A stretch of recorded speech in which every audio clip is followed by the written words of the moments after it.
Baik, assalamualaikum warahmatullahi wabarakatuh. Pada video kali ini saya akan membahas tentang fase penyembuhan luka. Yang pertama itu ada inflamasi, lalu yang kedua ada fase proliferasi, dan yang ketiga ada fase penyudahan atau remodeling. Namun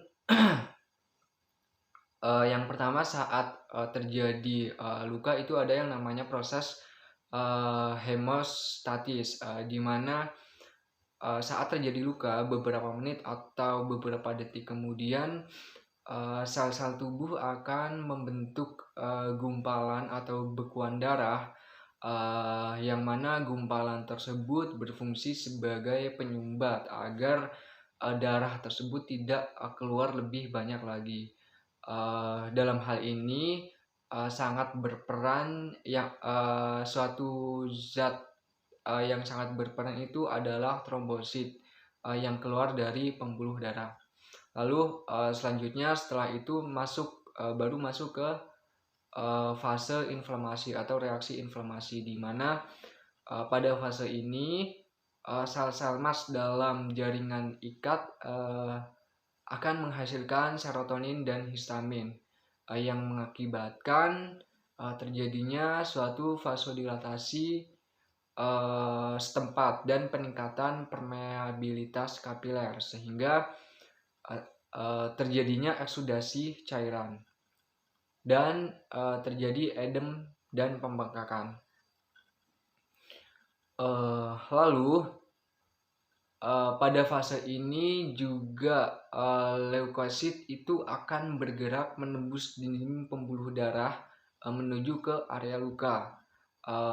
Leukosit ini mengeluarkan suatu enzim hidrolitik yang membantu untuk mencerna bakteri atau kuman-kuman atau kotoran yang ada pada luka, atau biasa disebut dengan proses fagositosis.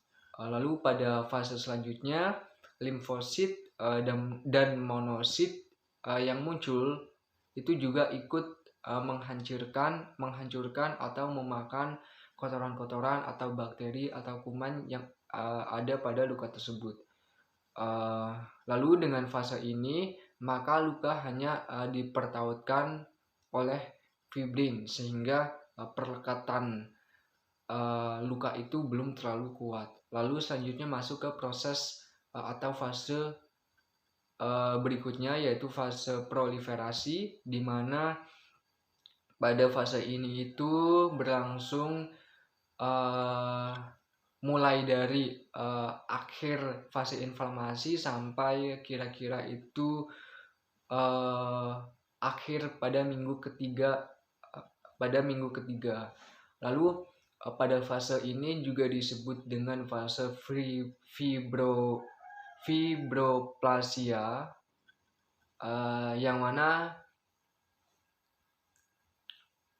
fibroblast ini berasal dari sel-sel mesenkim yang belum berdiferensiasi. Lalu fibroblast ini berperan dalam pembentukan kolagen karena menghasilkan mukopolisakarida, asam aminoglisin, dan prolin yang merupakan semua itu adalah bahan dasar dari kolagen. Jadi kolagen ini fungsinya akan mempertautkan tepi luka. Jadi untuk menentukan kekuatan adhesi luka pada fase ini, luka akan dipenuhi oleh sel radang, fibroblast, dan kolagen yang membentuk jaringan yang berwarna kemerahan dengan permukaan yang berbenjol halus atau granuler. Jaringan ini biasanya disebut dengan jaringan granulasi. Lalu jika luka sudah cukup terisi dengan jaringan granulasi tersebut, maka akan terjadi proses yang namanya proses epitelisasi, di mana sel epitel tepi luka yang terdiri dari sel basal itu akan terlepas dari dasarnya dan berpindah mengisi permukaan luka. Proses migrasi ini hanya boleh terjadi ke arah yang rendah atau datar.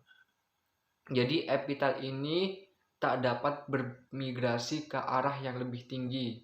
Jika epitel sudah saling menyentuh dan menutup luka, maka proses fibroplasias dengan pembentukan jaringan granulasi itu akan berhenti. Lalu masuk ke fase selanjutnya, yaitu fase penyudahan atau fase remodeling. Nah, pada fase penyudahan atau remodeling ini berlangsung selama berbulan-bulan. Jadi tubuh berusaha menormalkan kembali jaringan yang abnormal karena proses pertumbuhan, di mana pada fase ini terjadi penyerapan kembali jaringan yang berlebihan. Lalu akan terjadi juga pengerutan dan akhirnya perupaan kembali jaringan baru terbentuk. Jadi penyerapan dari edem dan sel-sel radang, sel-sel muda menjadi matang, lalu kapilar-kapilar baru akan menutup, kolagen yang berlebihan juga akan diserap dan sisanya itu akan mengerut. Sehingga dihasilkan jaringan parut yang pucat, tipis, dan lemas, serta mudah digerakkan dari dasar. Nah, demikian adalah serangkaian proses dari penyembuhan luka. Cukup sekian penjelasan dari saya. Kurang lebihnya mohon maaf. Wassalamualaikum warahmatullahi wabarakatuh.